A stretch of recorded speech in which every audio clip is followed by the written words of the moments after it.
Shalom Aleichem, dear friends. Welcome to this sacred gathering, where we turn our hearts once again to the living waters of Torah. May the words we share today bring clarity to our minds and inspiration to our spirits. Today we open our hearts to a portion of the Torah that is both mysterious and majestic. A parasha that invites us to move from impurity to sanctity, from bitterness to song, from rebellion to redemption. Let us journey together through the remarkable events of Parashat Chukat, learning from the struggles, triumphs, and heavenly decrees that shaped the soul of Israel. The title of the message is From Ashes to Inheritance. Parashat Chukat presents a tapestry of spiritual paradox and leadership through the lives of Moses and Aaron. It opens with the inexplicable ritual of the red heifer Para Aduma, whose ashes purify the impure but defile the purer chalk or divine statute that transcends human logic. This commandment reflects the soul of the Torah. As Rabbi Shneur Zalman of Liadi explains, the Torah's essence is divine will, beyond mere intellect. The portion moves through pivotal events: the death of Miriam, the loss of water, and Moses. Failure to sanctify God through speech. Striking the rock instead of speaking to it results in both Moses and Aaron being denied entry into the Promised Land. Aaron's death at Mount Hor ushers in 30 days of national mourning, reflecting his deep impact as a man of peace and reconciliation. Rabbinic teachings portray Aaron as a gentle guide who led sinners back with dignity. His compassionate leadership is contrasted with Moses' truth-driven approach. Most poignantly when Moses defers to Aaron's judgment regarding sacrifices during mourning. The narrative continues with fiery serpents punishing the people's complaints, followed by miraculous salvation in the hidden valleys of Arnan, divine intervention, unnoticed until later. The people's response is a song of gratitude. This parasha ultimately illustrates that divine truth encompasses both logic and mystery, justice and mercy, and that redemption often unfolds through quiet miracles and heartfelt return. The Torah uses various terms to describe its commandments, each reflecting a different aspect of the relationship between divine instruction and human understanding. Among them, chalk stands out. It refers to laws that transcend rational comprehension, such as the red heifer or dietary and purity regulations. The word chalk, meaning engraving, conveys the idea of something deeply etched into the essence of the soul. This metaphor, drawn from the engraved nature of the Ten Commandments, suggests that chukim are not external directives but expressions of divine will embedded within our spiritual core. Rational laws engage our intellect and emotions, like ink, coloring the soul, but chukim resonates from a deeper place, the soul's intrinsic bond with God. However, this does not imply that chukim are meant to be followed blindly. Paradoxically, we are commanded to study and reflect on them, even when their meaning eludes us. The divine expectation is not only obedience but also a sincere effort to understand the unknowable, which itself is a form of chalk. This blend of submission and intellectual engagement is illustrated in the Midrash, where Moses reacts with alarm upon learning the laws of impurity through contact with death. God offers no rational explanation, but instead introduces the red heifer, declaring it a divine decree beyond comprehension.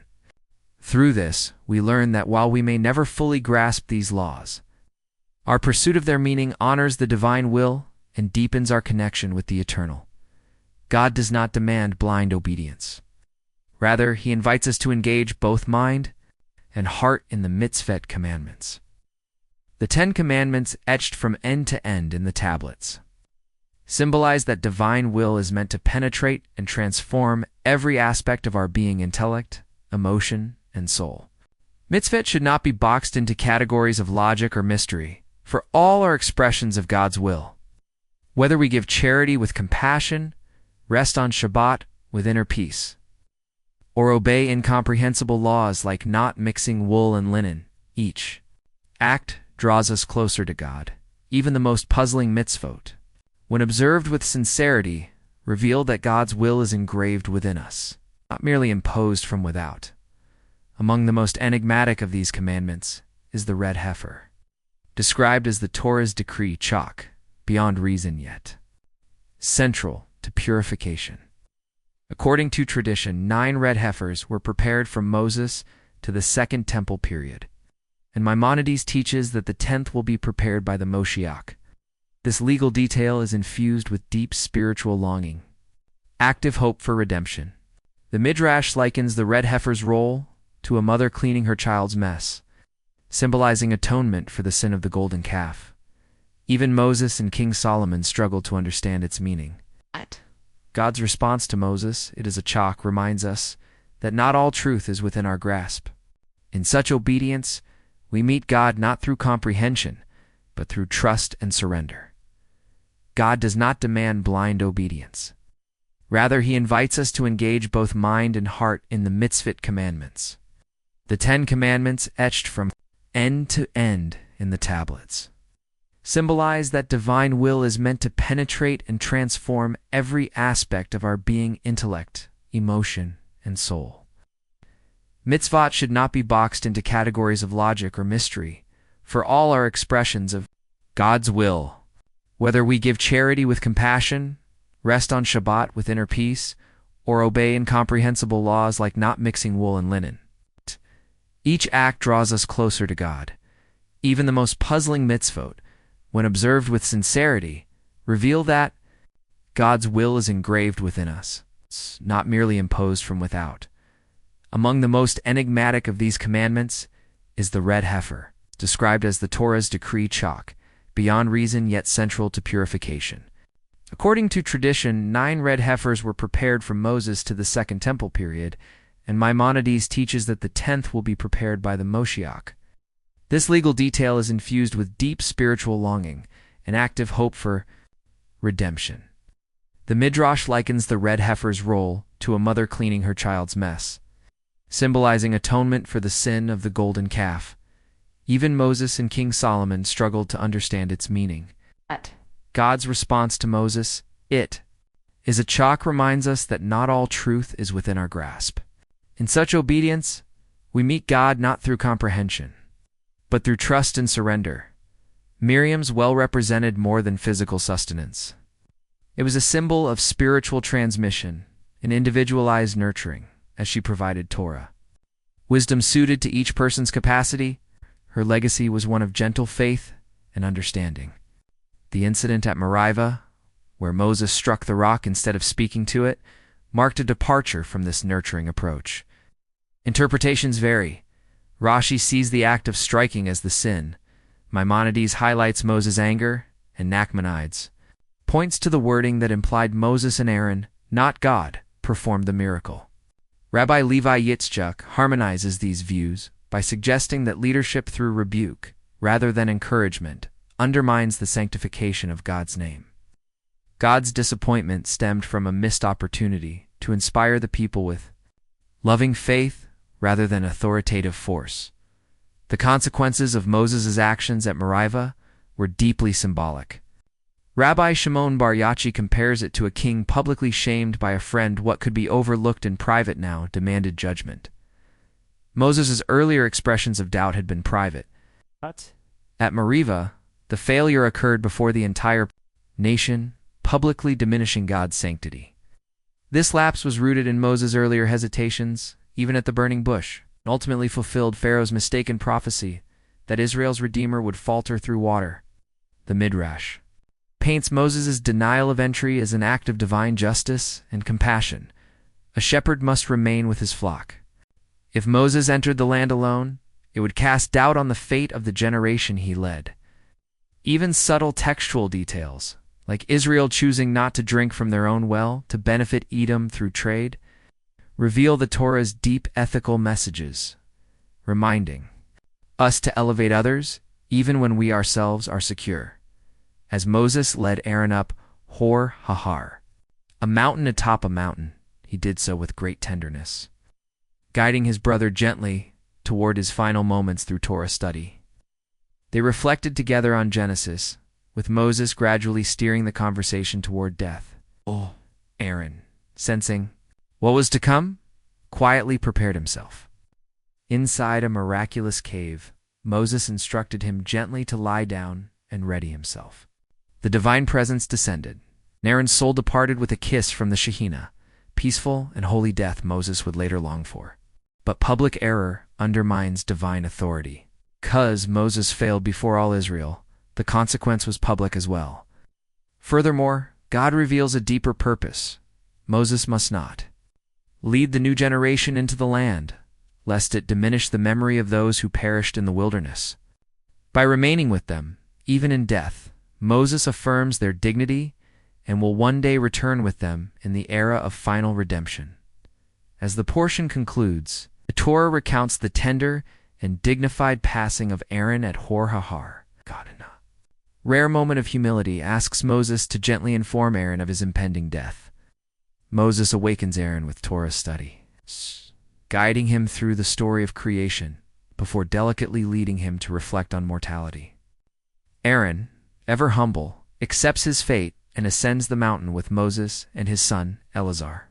They're in a miraculous cave lit by a candle. Aaron lies down and surrenders his soul through a kiss from the divine presence.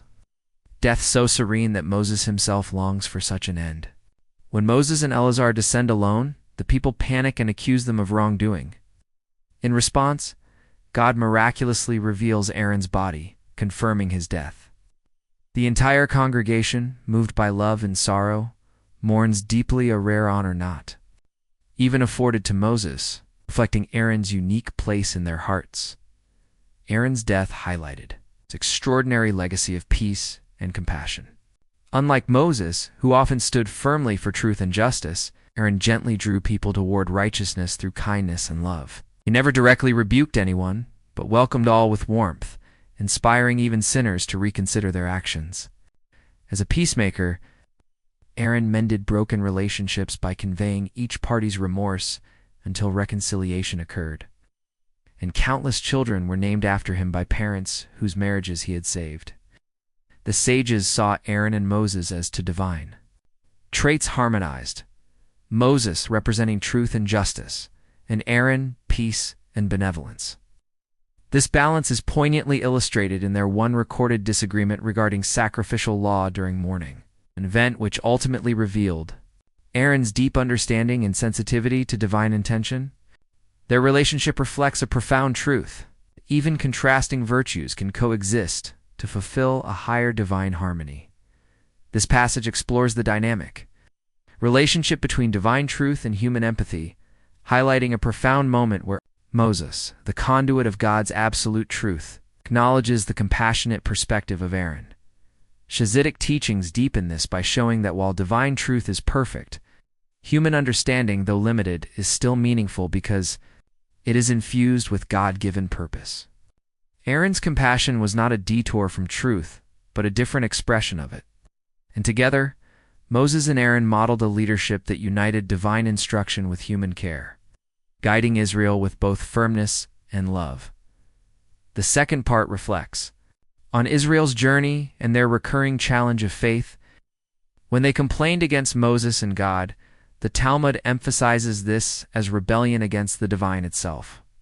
The punishment of fiery serpents revealed that healing came not from physical remedies but from spiritual redirection, lifting their eyes and hearts to heaven. This theme continues in the hidden miracle of Arnon, where God protected Israel from unseen danger by collapsing mountains upon enemy forces. The people were unaware of the danger until the well revealed the victory, prompting a song of praise that conspicuously omits Moses and God, underscoring the consequences of dishonoring God's chosen leaders. The interconnected stories of Aaron's death, his role as a peacemaker, disputes over offerings, the devastating plague, and the miracle at Arnon convey a unified message. True divine leadership does not shy away from human weakness, but meets it with both strength and compassion. The balance of truth and peace, firmness with gentleness, defines leadership that reflects God's own nature. As we contemplate the lessons of this parasha, we are called to cherish the legacies of both Moses and Aaron. We are urged to seek truth without pride and peace without surrender, acting with integrity and kindness. In doing so, we honor not only these leaders, but also the God who chose them to walk together. May we too walk that path where righteousness and peace embrace. Amen.